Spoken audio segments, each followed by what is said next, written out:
যিনি মা কালীর একনিষ্ঠ ভক্ত ছিলেন। প্রতিদিন সকালে তিনি মন্দিরে গিয়ে পূজা অর্চনা করতেন, কিন্তু তার এই ভক্তি পরিবারে কারও ভালো লাগত না। তার শাশুড়ি সারাক্ষণ খোঁচা দিতেন, বকাছকা করতেন, রোজ মন্দিরে যাও, ঘরের কাজ করো না। তার স্বামীও তাকে খুব কষ্ট দিত, কখনো কটু কথা বলতো, কখনো রাগীর মাথায় মারধর করত।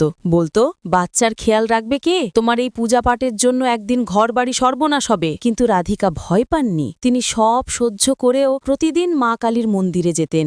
একদিন সেই আশঙ্কার ঘটনাই ঘটল। রাধিকা মন্দিরে চলে গেলেন, আর তার স্বামী রাগের মাথায় বাচ্চাকে একা রেখে কাজে চলে গেল।